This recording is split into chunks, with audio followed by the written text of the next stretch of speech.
설탕이 듬뿍 입혀진 달디단 도넛과 햄버거. 그런데 햄버거에 빵을 빼는가 싶더니 설탕 도넛을 빵 대신 올려 먹습니다. 하루 종일 컴퓨터 앞에 앉아 먹고 일하고 마시다 잠드는 생활. 문제는 목과 어깨 통증이 심해지고 있다는 점이죠. 한땐 패션 모델로도 활동했다는 경원 씨. 복부 비만에 고혈압, 당뇨 전 단계까지 각종 대사질환을 앓고 있는 걸로 나타났습니다. 게다가 경원 씨의 목은 20대라고는 믿기지 않을 정도로 심각합니다. 27살인데도 불구하고 좀 퇴행성 변화가 진행되는 걸로 보이지 않나.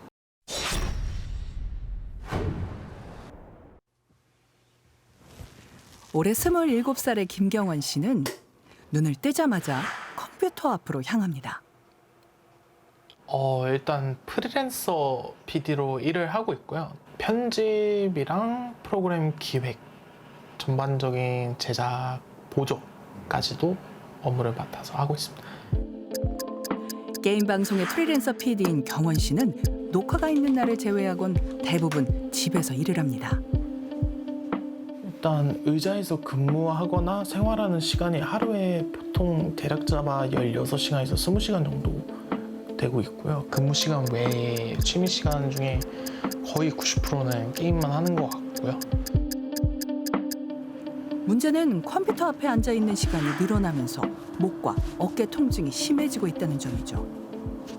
한 10kg 정도가 매달려 있는 느낌이 들고요. 누가 계속 약간 어깨를 말듯이 붙잡고 있는 느낌이 들긴 합니다. 한땐 패션 모델로도 활동했다는 경원 씨. 언제부터 컴퓨터 앞에만 있게 됐을까요? 친할머니가 좀 건강에 좀 미독하신 적이 있어서 자연스럽게 그럼 할머니를 네가 모셔주면 좋겠다라고 말씀을 해주셔서 그 당시 다니던 패션 관련한 교육원도 이제 그만두게 되었고요. 꿈을 포기하고 좀 사람이 최대한 없는 곳으로 시골로 내려가서 되게 혼자 좀 스스로 가두면서 살게 되었던 것 같아요. 할머니 간병을 위해 재택근무 위주로 일을 하다 보니 지금의 생활이 당연해진 겁니다. 하루의 첫 일과는 커피를 배달시켜 마시는 일로 시작됩니다. 그런데 한 잔도 아닌 무려 석 잔이나 됩니다. 일어나자마자 바로 마시는 용으로 아이스를 일단 시켰고요. 그 다음에 요거 2개는 약간 상비약 개념입니다. 하루에는 보통 10샷 정도는 최소한 마신대요. 점심도 예외 없이 또 배달 음식입니다. 오늘 그가 고른 점심 메뉴는 설탕이 듬뿍 입혀진 달디단 도넛과 햄버거. 그런데 햄버거에 빵을 빼는가 싶더니 설탕 도넛을 빵 대신 올려 먹습니다. 도넛을 번 대신 끼워 먹으면 밸런스 맞지 않을까 싶어서 이렇게 먹게 됐고요. 단맛이 좀 그나마 좀 밸런스가 있어서 이렇게 먹곤 합니다.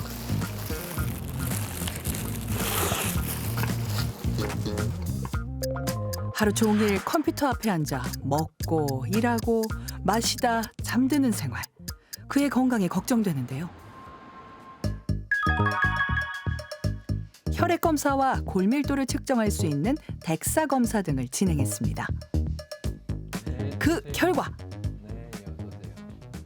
노란 게 지방층이에요. 네. 여기 복부내, 복강 내에 이제 지방도 있죠. 여기 이제 중심, 내장 지방까지 이제 좀 많아진 것 같아요. 복부 비만에 고혈압, 당뇨 전 단계까지 각종 대사질환을 앓고 있는 걸로 나타났습니다. 게다가 술도 안 먹는 사람이 간 수치가 올라간 거는 전부 다 그냥 지방간 때문에 비알코올성 지방간염이 있어서 이렇게 올라간 걸로 보여요. 네, 안녕하세요. 목과 어깨는 괜찮을까요? 네. 목 커브가 상당히 안 좋고 뭐 거북목이 되면 이 전방 이 뒤에 있는 목의 뒤에 있는 근육들이 항시 긴장을 하게 돼요. 이 승모근이랑 함께 뒤통수나 이렇게 당기는 근막 증상으로 후두부 통증 같은 것도 발생할 수 있고 양쪽 승모는 항상 무겁고요. 경원 씨의 목은 20대라곤 믿기지 않을 정도로 심각합니다. 경추 같은 경우에는 경추 커브가 완전히 후만 변형이 되어 있다고 해야죠. 거기다가 약간의 이제 경추의 퇴행성 변화들도 관찰이 되거든요. 27살인데도 불구하고 좀 퇴행성 변화가 진행되는 걸로 보이지 않나 뭐 그렇게 보입니다. 실제로 최근 장시간 앉아 있는 생활 습관이 근골격계 질환과 사망률, 심혈관 질환, 암이나 대사 질환까지 유발할 수 있다는 연구 결과가 발표됐습니다.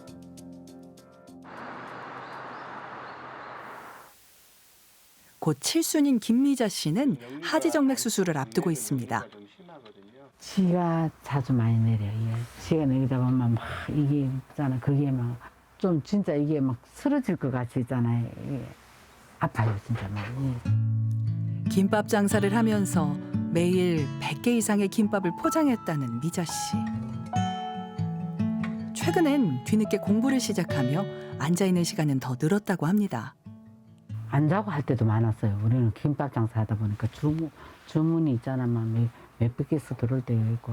진짜 길게 할 때는 진짜 24시간을 했잖아요. 잠 안 자고. 장시간 앉아있는 생활이 하지정맥에도 나쁜 영향을 미친 걸까요? 하지정맥류가 생기는 게 크게는 자세하고 영향이 있어요. 자세. 이제 오래 좀 서 있는 분들, 오래 앉아 계신 분들 이런 분들이 좀 많이 생기고. 정맥은 혈액을 심장으로 돌려보내는 역할을 합니다. 이때 정맥 안에 있는 판막이 피가 역류하는 걸 막아주죠. 장시간 앉아 있다 보면 정맥의 압력이 높아지고 이로 인해 판막이 손상되면서 혈액이 정체하거나 역류하는 현상이 일어나는데 이때 늘어난 정맥이 피부 밖으로 드러나 하지정맥류가 발생하는 겁니다. 실은 뭐 모든 하지정맥류 환자가 생기는 건 아니고 아주 드물게 생길 수가 있어요. 이 혈전이 나중에 떨어져 나가서 폐 동맥을 막게 될 수가 있는데 실제적으로 치명적인 폐색전 쪽으로 진행될 수 있기 때문에 그건 위험한 질환이니까 빨리 치료를 해주셔야 됩니다. 20대의 끝자락을 보내고 있는 임지훈 씨에게도 최근 큰 고민이 생겼습니다.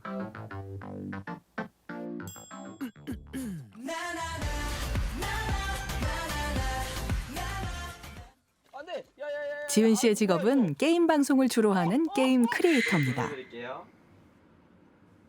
개인 방송을 하느라 때론 하루 10시간 이상 컴퓨터 앞에 앉아 있곤 했다는 지훈 씨. 허리 신경이 눌려가지고 엉덩이 근육까지 개박살이 났어요. 엄청 오랜만이네. 저 거의 한 달만 아닌가요? 내 마지막 방송이 언제지? 장시간 의자에 앉아 있다 보니 자세는 점점 틀어지고 통증은 더 심해졌습니다. 제일 오래 했던 거는 거의 한 15시간 근처 정도 했었던 것 같아요, 하루에. 근데 이게 집중을 하다 보니까 자세가 삐뚤어진지도 모르고 뭐 화장실도 안 마렵고 뭐 밥도 안 땡기고 그러더라고요. 결국 지훈 씨는 허리 통증을 완화해주는 약을 처방받아 복용하고 있습니다. 하지만 그 고통을 잊는 건 약을 먹는 그 순간뿐입니다. 2달 전쯤인가 갑자기 다리가 저려오기 시작하면서 확 뭔가 신경이 눌린다는 느낌이 들었다 해야 되나? 왼쪽 다리 전체가 아프고요. 오른쪽 엉덩이 쪽이 뭐로 쑤시는 것 같이 엄청 아프고 찌릿합니다. 병명을 따로 받으신 게 있나요? 아니요, 따로 그런 건 없었고 디스크 3기 이상으로 알고 있습니다. 한때 43kg의 깡마른 몸이었다는 지훈 씨는 꾸준한 운동을 통해 63kg대의 건강한 몸을 만들었습니다. 하지만 극심한 허리 통증 때문에 운동을 할 수 없는 요즘 다시 예전의 마른 몸으로 돌아가는 게 아닐까 걱정스럽습니다.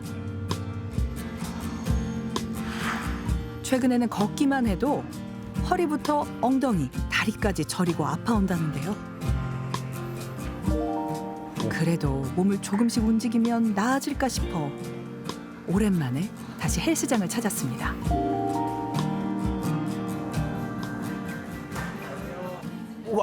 예전엔 무리 없이 했던 운동들이 이젠 통증 때문에 버겁기만 한 상황.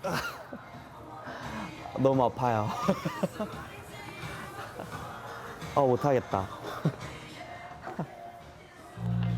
운동을 하지 못한 지도 벌써 3개월째입니다. 몸은 어떻게 달라졌는지 체성분 검사를 통해 확인해 봤습니다.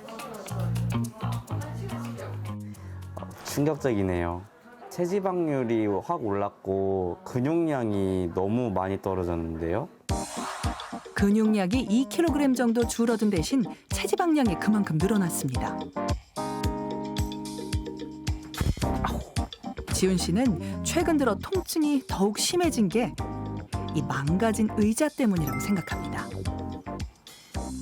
의자가 겉으로 봤을 때 멀쩡해 보여요. 네, 그렇죠. 되게 멀쩡해 보이는데 이게 어디가 하나가 고장이 났는지 이게 앉으면은 보이시나요? 혹시 이렇게 내려가 있는 게 비스듬히? 정말 앉아서 보니 자세가 삐딱하게 기울어지는 게 보이네요. 이렇게 오랫동안 앉아 있었던 대가는 엉덩이가 너무 아프다. 약을 먹어도 낫지 않는 통증입니다. 지훈 씨는 요즘 밤잠도 편히 이루지 못하고 있었습니다.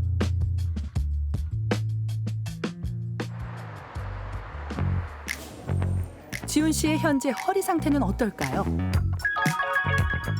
엑스레이와 MRI 검사를 진행했습니다.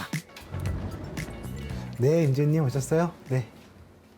그 전에 있던 디스크가 거의 흡수되지 않은 상태로 그대로 있어요. 네, 그러니까 아마 통증이 계속된 게 맞을 것 같고요. 하얗게 보이면서 깨끗하게 보여야 되는 디스크들이 4번, 5번이랑 5번, 천추 1번 둘 다 까맣게 보이잖아요. 이미 여기서부터 좀 디스크는 망가지고 변성이 됐다고 봐야 되는 거고요. 그 와중에 이 4, 5번 같은 경우에는 꽤나 밀려 나왔어요. 뒤로 밀려 나와서 그냥 보기에도 신경이 이제 눌리는 게 관찰이 되죠. 디스크가 튀어나와 신경을 누르고 있는 상황.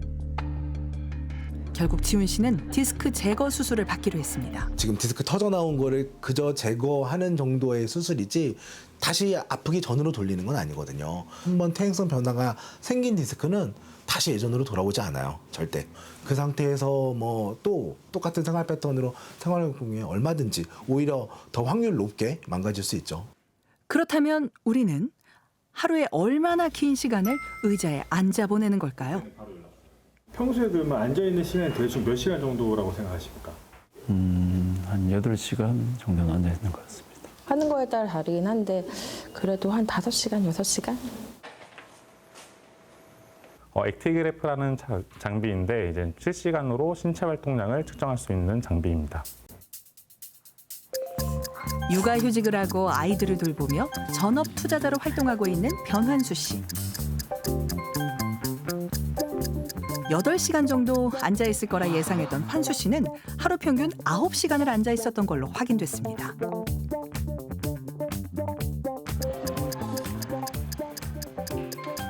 오락실을 운영 중인 40대 자영업자 권지연 씨는 하루 6시간 앉아 있는다고 했지만 그보다 2배가 많은 12시간가량을 앉아서 지냈습니다. 한국인이 앉아서 생활하는 시간은 하루 평균 8.9시간. 두 사람 모두 전체 평균보다 더 긴 시간을 앉아서 생활하고 있는 셈입니다. 인지하시는 것보다 훨씬 더 자식 생활이 많았는데요. 반면에 여자분께서는 저희가 권고하는 중강도 활동을 15분 정도 하셨고요. 반면에 남자분은 3분뿐이 안 되셨거든요. 바람직한 신체 활동이라고 했을 때는 일주일에 150분 중강도 운동으로 하는 것을 권고를 하고 있습니다. 이것을 채우지 못할 때는 전부 다 비신체 활동, 피지컬 인액티비티, 여기서 말하는 의자병이라고 하는 부분이거든요. 교수님, 이 의자가 서서히 건강을 무너뜨리는 조용한 살인자다라고 표현이 된다고 하더라고요. 네, 좀 무섭긴 하지만 맞는 말입니다. 세계보건기구에서는 이 오래 앉아 있음으로 해서 생기는 여러 가지 질병 요인들을 설명하기 위해서 의자병이라는 그런 개념을 도입했는데요. 너무 오래 앉아 있으면 여러 가지 혈관에 문제가 생긴다든지 근골격계 문제가 생긴다든지 하는 여러 가지 건강 문제가 하나둘 발생하기 시작해서 그래서 조용한 살인자다 이런 식으로 설명하고 있습니다. 진짜 의자 병이라는 말까지 들어갔잖아요. 진짜 이걸 질병 개념으로 봐도 되는 건가요? 그건 아닙니다. 일단 그 의자병이라는 진단명이 있거나 정확하게 이것을 어떤 질병군으로 딱 확정지은 그런 용어는 아니고요. 앉아있는 생활로 인해서 발생하는 여러 가지 다양한 문제들을 조금 더 부각시키기 위해서 한 가지로 이야기를 한 것이다 이렇게 생각하시면 되겠습니다. 진짜 저도 지금 이렇게 일어서서 진행을 해야 되나 네. 걱정이 될 정도인데 이게 많이 심각한가 봐요. 예, 2018년도에 미국 암협회에서 나온 발표 자료가 있는데요. 만성 질환이 없는 약 12만 8천 명을 21년간 추적 관찰한 결과 4만 9천 명 정도가 사망했습니다. 이들 데이터를 확인해 보니까요. 하루에 6시간 이상 앉아 있는 사람은 3시간 미만 앉아 있는 사람에 비해서 조기 사망 위험이 19% 높았다는 결과도 있습니다.